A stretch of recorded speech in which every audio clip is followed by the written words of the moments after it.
جبوی گوتبیجه که بهتر لسر پروسه سربست بردن چکدارن داعش انگو معلومات نوان جکم په حوله جالیه پیدا بز بر خود مجم بریس فادی مرعی سروکو فیسا پیوندین گشتیه شپیلا پیش روجا کرد لسوریه ما مستفادی دنباش پروسه سربست بردن توکا سرکرده کی کرد چاوه شروبت که چوا تجره هیا جبر چه او چکدار انگو معلومات داعش جکم په حوله سربست نبردن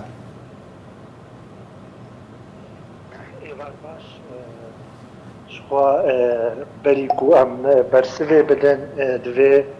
ام صدمه اف گروپی وقت بیجه داعش و ناوی وینا که چاوا هاتن چکرن دستگاه شورش سوری دا و ارمان جویجه چبون صدمن جه هبون بگومان یک جه برای شورش هات گوهرتن و دولتی وقت بیجه زبیز اوه تأثيرات كريزة سوري دا بيفاهات المشتغلاتن وحتى وكذا كي أرمان جاء إنه برافانيا بعد دولة زلهي ديجي تيروليا وبتعيبت ديجي داعشة صدمة دوا بيجومان أو شرط مرجع رجيم أسد إيكو دستيكا شورشا سوري دا إيكو كسي معارضة جبه رجيمي راحات ندور خستن بيجومان اف وقت بیجه تنظیم داعش یک جوا کسی کو برپرسد کشتنا ملاتی سوری دا و کتایبت دستوید کشتنا گرک خورد و کچه کرد سوری دا یاد بی پرس بکن و داره اگر اف کسی مالبات داعش تیدا کمپایا بصدم چهات نوی داره جريمة تاواتشيا اف مالبات وقتين في رنجي سربستين باردان بيكو محاسبة ببن همبر محكمة براستي جهة شرمزارية وجهة مخابرية جبوي وكون تبدا زامن حتى وكفيكي ليكي قالك سياسة مداري كرد حتى وكفيكي ليكي زندانا دانا روشاواني نديارة بوامزان بن يعني منتفد زانن اسم جواب باشا ما مستفادي پیدا لگوری چه بریاره که یعنی اب بریاره هذا کوانج کم پیدرخه وقت جی گود کو اب کم به کم بنیاد در بدرن بو او بخواب آزادانه جه دبرن خود در بدری دبرن کردی بو بنیانجی دمشهر داعش هات بونا گرتن پرسیار ورده لگوری چی هسته که حتی بی آوای سربست برده بلش خو وقتی مدبیجن کمپا چاواتی آواکرین یکی پنابر ببی شرک دورکی چه ببی خلقش دوری خوباز ده دوا دورا ده تین کوم کرین خدمات جوارتين تقديم كرين اما افمال باطي هاني براستي مال باطي داعش افمال باط وقتي درباسي سوري بون جفا دولتي اجنبي جفا دولتي اوروبي بجواز وبرنجكي مخطط وارمانجي عبود راستي وقتي تبفي رنجي فمالبات داعش سربست دبردي وبكفالتها هناك عشائري عربي براستي منطقة ديست اخي مطرسينة كده هي جبوي اف تنظيمها هني سر فكرك وسياستك رابوية وقت شاوة وتفد زانن سياستها ريجيما سوري يعني دسبيكا چه بوی حتی وکه ویکی دیگه وک حافظ الاسد سروی سیاست بردوام کرد و چاوا کوریوی هات سر کرسی پشتی وینا که نفساوی سیاست بردوام کرد سیاست نغیری دیجی ملاتی سوری تبایی ملاتی کرد هر وها داعش جی چاوا به چقاس وری بردان سربست او وری زندان کن که کمپا دادا و او سیاستا وینا که بردوام به او تطرفا وینا که او همجیاتا وینا که ایرو دوانه سرمست مرده تی خویا کرن انو مطرسی ہے سر دوری مایا سر ملت کرد مایا سر تبایی سر ملت سوری مایا بے گمان احتمال ای لحظه اف تنظيمها هانيك خنو بكي بنافكينو بلاشكينو بآلكنو براستي ويواطي أبريارا كوم كنا فامال باطا الفا كمباتا نا دستي بيادي دي جواتي خواستن فيكم بوكي وسربست جي هروها بيقومان وك ام تيخويا كرن بريار جوارتك وسربست بردن بيك ورن محاكمة كرن وجزا كرن جبويا برسيارن دبر خوينا خورت وكتشي كردادا قلب خورت وكتشي كرد سردستي اشا ما مستفادي برسد بردجي او كمپ جعلين تونيا قرتيبك وامريكا الويدريا شر داعش بجي ما بس هاري سركه ما لسوريا نهشتنا داعشيا يعني او چاوا راضي بونك و افج مارا مزنيا مالبات و چكداران جكم باهوري پشتي كود شر ده هاتنا قرتن سربست باورنا بردان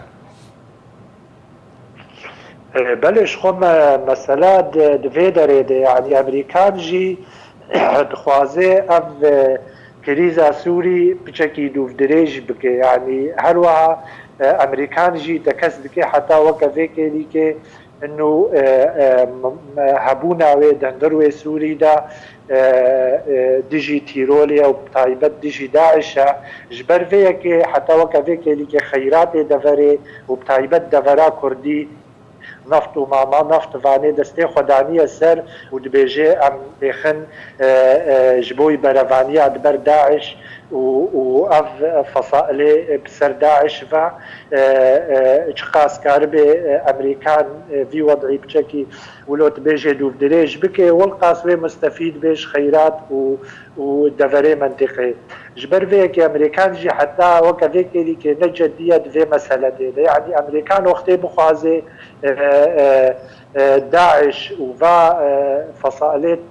بيجي بسرفا خلاص بكي سوري البر امريكان نقلكي زحمتها وقت شاوا امريكان صدام حسين قلت وقف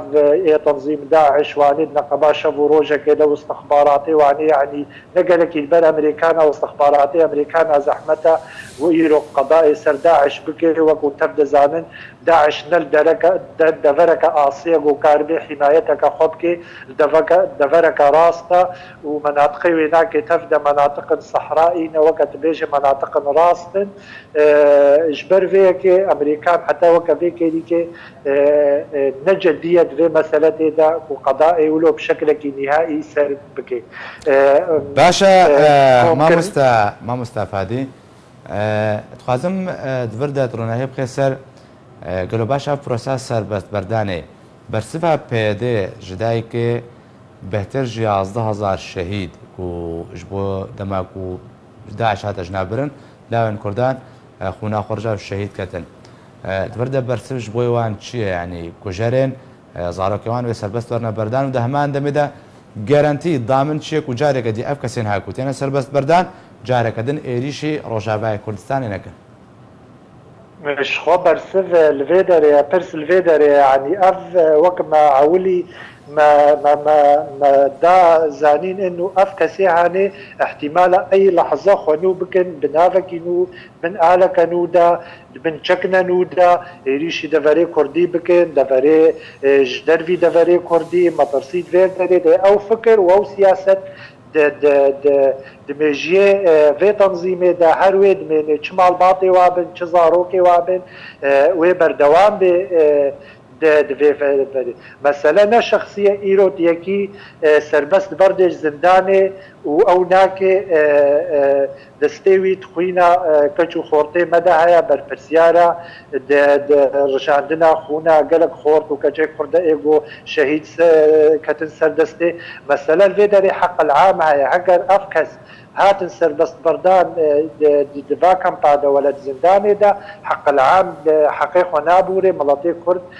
دخوينا با خورت وكچادا نابوري اگر قيادي جواني سربست برده حق العام هيا الفيدري ابناك تنظيمك ارهابيه الجوري محاكمه دولي لازم وري جزاء قرن وبرپرسيارة برخينا خورت وكچي كردا باشا سربست بردان ابا معلومات داعش ما مستفادی چه باندورك لهفكش سياسي يا دبر بگشتي بك وبتيبتي روجاوای كردستاني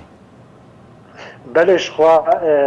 ما بري تكسكريا انه الشوالاتكي بشر چكداري نەگایە چارەسەریک سیاسی چه سووری بێت چه دەولەتنج دەروی سووری بن ئەگەر ئەف تەنزیم جارەکە دیخواانوو بکێ و عێریشی مناتقی و دەڤەرێ کوردی بکێ هەلبەت وێ قوربانی وێ دیسە چێ ببن وێ دەڤەر خرا ببن چارەسەری وێژ سووریرە نەوێ دانین بگشتی چارەسەری ji بۆی سووریەوە چارەسەریک سیاسی لە گۆری بریارە جنێف 22 بێ فەسائلێ چەکداری بێ ڕێجیمە ئەسد بێ مؤسساتێ وێ ئەمنی بێ تەنزیمە داعش جێ هەموو پێک هاتیاتێ دەجیبجی وەرێ و دناوارێ کوردۆک پێکادەکە سیاسی تێدا بژیجبە گەلک سپاس بۆی بڕێز فادی مەرعی سەرۆکی ئۆفیسا پەیوەندیە گشتیە شەپێلا پێشڕۆژە کورد لە سووریە کوت لەگەڵ من بووی گەلک سپاس